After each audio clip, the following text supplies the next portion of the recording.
Hi friends, welcome to mom's kitchen. ఇప్పుడు cauliflower టమాటా curry ఎలా చేయాలో చూద్దాం. దీనికోసం ఒక కాలీఫ్లవర్ని తీసుకొని కట్ చేసి పెట్టుకోవాలి. ఇప్పుడు స్టవ్ ఆన్ చేసుకొని ఒక బౌల్ పెట్టుకొని అందులో వాటర్ వేసుకోవాలి. వాటర్ బాయిల్ అవుతున్నప్పుడు కొద్దిగా పసుపు వేసుకొని కట్ చేసి పెట్టుకున్న కాలీఫ్లవర్ ముక్కలు కూడా వేసుకొని ఒక 5 నిమిషాలు ఉడికించుకోవాలి. ఇలా చేయడం వల్ల కాలీఫ్లవర్ క్లీన్ అవుతుంది. ఇప్పుడు ఇంకొక ప్యాన్ పెట్టుకొని అందులో 2 టేబుల్ స్పూన్ల ఆయిల్ వేసుకోవాలి. ఆయిల్ హీట్ అయిన తర్వాత పచ్చిమిర్చి, ఉల్లిపాయ వేసుకొని ఫ్రై చేసుకోవాలి. ఫ్రై అయిన తర్వాత ఒక స్పూన్ అల్లం, కొద్దిగా పసుపు వేసుకొని కలుపుకోవాలి. 2 టమాటా ముక్కలు కూడా వేసుకొని కలుపుకొని ఒక 5 నిమిషాలు ఉడికించుకోవాలి.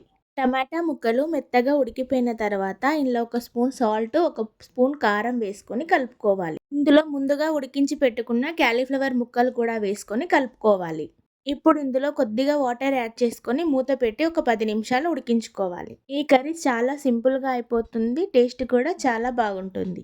కాలీఫ్లవర్ ఉడికిపోయిన తర్వాత ఇందులో కొద్దిగా కొత్తిమీర వేసుకొని ఒక స్పూన్ గరం మసాలా కూడా వేసుకొని కలుపుకొని స్టవ్ ఆఫ్ చేసేసుకోవడమే.